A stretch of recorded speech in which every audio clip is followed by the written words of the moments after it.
Shalom Miss Rolina dan juga saudara-saudara yang saya kasihi. Saya Yola dari kelas 12 IPA yang sebentar lagi akan membawakan khotbah yang berjudul Tetap Memiliki Shalom. Sebelum itu, mari kita panjatkan puji syukur kepada Tuhan Yang Maha Esa, karena hanya atas izinnya kita dapat dipertemukan lagi pada pagi hari ini dengan kondisi yang sehat. Mari kita sama-sama menutup mata dan bersatu dalam doa. Bapa kami yang di surga, kami memuji dan mengucap syukur kepadamu Tuhan, karena pada pagi hari ini kami dapat berkumpul dalam kondisi yang sehat. Tuhan, saat ini kami hendak mendengarkan firman-Mu. Berilah kami pengetahuan dan bimbinglah kami Tuhan dari awal hingga akhir, agar apa yang Kau firmankan dapat kami terima dengan baik dan menerapkan dalam hidup sehari-hari sesuai dengan kehendak-Mu. Tuhan, biarlah firman-Mu dapat menjadi berkat bagi kami. Bimbinglah kami Tuhan, para jemaat-Mu yang mendengarkan, bukalah hati dan pikiran kami Tuhan agar dapat menerima firman-Mu dengan baik. Biarlah hanya nama-Mu yang dimuliakan dalam jalannya ibadah kami pada pagi hari ini. Berbicaralah Tuhan, kami sudah siap menerima firman-Mu. Hanya di dalam nama Tuhan Yesus Kristus, kami sudah berdoa dan mengucap syukur. Haleluya, amin. Tahukah saudara-saudara, bahwa damai sejahtera itu adalah hak sekaligus tanggung jawab setiap pengikut Yesus. Damai sejahtera itu bermulai di dalam hati, bukan di bagian eksternal atau interaksi dengan sesama kita. Orang-orang yang berusaha memperlihatkan damai sejahtera, tapi sebenarnya nggak punya damai sejahtera itu, pasti akan sangat merasa kelelahan. Karena pada sejatinya itu dia sedang berbohong ya. Mereka memalsukan itu, mereka acting doang. Karena kedamaian itu sejatinya dari hati. Kalau mereka acting, berarti hatinya itu tetap masih ada kegelisahan sebenarnya. Hidup itu bisa dikatakan damai sejahtera kalau hubungan kita dengan Tuhan, hubungan kita dengan diri sendiri, dan hubungan kita dengan orang lain sudah baik-baik saja. Kalau baru salah satu, belum. Mari kita baca ayatnya dulu ya, yaitu Yohanes 14 ayat 27 yang berbunyi, Damai sejahtera ku tinggalkan bagimu, damai sejahteraku kuberikan kepadamu. Dan apa yang kuberikan tidak seperti yang diberikan oleh dunia kepadamu. Janganlah gelisah dan gentar hatimu. Ayat ini diucapkan oleh Tuhan Yesus sehari sebelum Ia mati. Yesus tuh tahu kapan Ia harus menanggung penderitaan dan juga tahu kapan Ia mati. Ia mengucapkan perkataan ini, yaitu damai sejahtera. Dan hanya Dialah yang dapat meninggalkan damai sejahtera bagi kita, umat manusia. Waktu Dia meninggal di kayu salib, Dia meninggalkan damai sejahtera bagi kita. Bahkan orang tua tuh nggak bisa meninggalkan damai sejahtera bagi kita. Mungkin ninggalin sesuatu yang berupa fisik. Ninggalin rumah mungkin, atau mobil, itu bisa jadi. Tapi damai sejahtera yang sesungguhnya hanya datang daripada Yesus Kristus. Lantas, bagaimana sih agar kita tetap memiliki shalom di tengah-tengah dunia? Poin pertama, saudara-saudara. Kita harus hidup di dalam kasih. Allah itu kasih. Dan barang siapa tetap berada di dalam kasih, ia tetap berada di dalam Allah dan Allah di dalam dia. Kalau kita hidup di dalam kasih, penuh hidup kasih, kita juga akan damai. Kita menjadi mudah memaafkan dan tidak dipenuhi oleh rasa iri dengki. 1 Yohanes 4 ayat 18. Mari kita baca sama-sama ya saudara. Di dalam kasih tidak ada ketakutan. Kasih yang sempurna melenyapkan ketakutan. Sebab ketakutan mengandung hukum, dan barang siapa takut, ia tidak sempurna di dalam kasih. Dan saya mau cerita sedikit, saudara-saudara. Cerita ini tentang seorang saudari tua yang bernama Lois. Seumur hidupnya ini, dia penuh dengan kesusahan. Namun dia mempunyai damai sejahtera sejati yang menjadi satu kesaksian hidup yang sangat indah.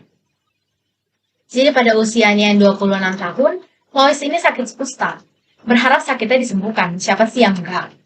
Kemudian 66 tahun berlalu, jiwa raganya tetap tersiksa oleh penyakit itu, sampai dia meninggal dunia pada umur 92 tahun. Tuhan tidak pernah menyembuhkan penyakit kustanya.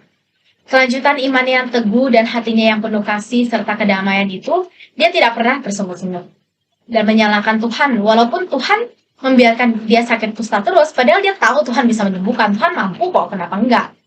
Tapi Tuhan membiarkan dia tetap sakit, merampas wajahnya yang dulu cantik, memutuskan 10 jari tangan dan 10 jari kaki yang tadinya sehat, hidungnya yang mancung menjadi melesak ke dalam, 2 kakinya pun ikut membusuk.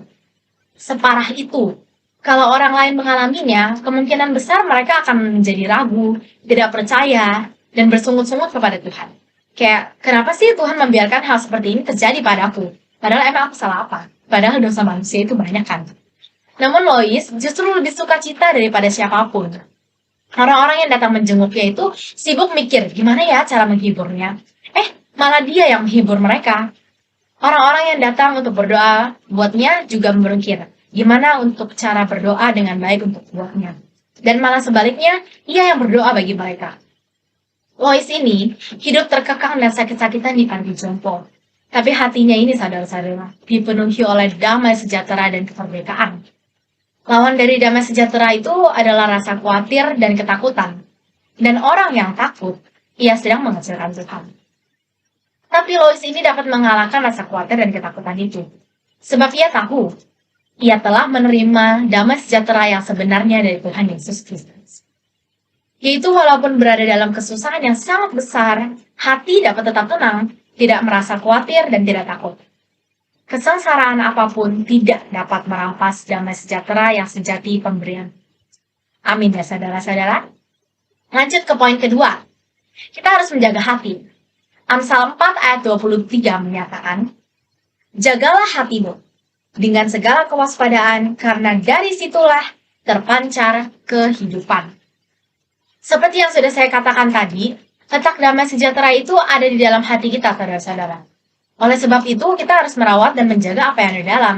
Misalnya hati kita, tubuh kita juga, karena tubuh kita itu bait Allah. Sebab apa yang di luar, itu Tuhan yang akan menjaganya. Kita ini tinggal di tempat transit. Dunia ini cuma tempat transit. Dan kita ini pendatang. Kita cuma ngontrak di dunia istilahnya. Soalnya tempat kita yang sesungguhnya itu ada di surga, bukan di dunia ini. Maka dari itu, jagalah hati kita agar jangan ada di dunia ini, tetapi ada di dalam kekekalan. Orang-orang yang berpikir di dalam kekekalan tidak akan takut dan khawatir dengan keadaan di dalam dunia. Toh kita juga cuma ngontrak di dunia, nggak masalah. Sedangkan orang-orang yang fokus kepada dunia ini akan menjadi gampang takut. Gimana ya kalau itu, gimana ya kalau ini. Mereka jadi takut dan khawatir. Milikilah damai sejahtera, karena ia dapat memberikan kekuatan di tengah badai. Oleh sebab itu, hiduplah dalam kasih Tuhan dan jagalah hati kita agar damai sejahtera senantiasa memerintah hidup. Amin ya saudara-saudara. Sekarang waktunya kita menerapkan apa yang sudah difirmankan olehnya. Sebelum kita balik melanjuti aktivitas sehari-hari kita yang lain, mari kita berdoa dan mengucap syukur terlebih dahulu. Terima kasih Tuhan atas firman-Mu hari ini Tuhan. Biarlah firman-Mu dapat melekat pada hati kami masing-masing, dan berilah kami kekuatan Tuhan untuk melakukan apa yang telah Engkau firmankan bagi kami. Berkata-kata dalam kebenaran, dan juga hidup dalam kasih serta kedamaian Tuhan. Karena Engkau telah teladankan bagi kami Tuhan. Engkau juga adalah kasih dan damai sejahtera yang sejati. Tuhan Yesus, berkatilah jemaat-Mu dimanapun mereka berada dalam kondisi apapun Tuhan, supaya mereka terus haus akan firman-Mu Tuhan, yang akan menjadi pelita penerang bagi hidup mereka Tuhan. Tuhan, ajarilah kami bahasa roh-Mu Tuhan, agar kami selalu hidup sejalan dengan kehendak-Mu Tuhan. Tuhan Yesus, terima kasih atas berkat-Mu dan kasih-Mu sepanjang hidup kami Tuhan. Hanya di dalam nama Tuhan Yesus Kristus, kami sudah berdoa dan mengucap syukur Tuhan. Haleluya. Amin.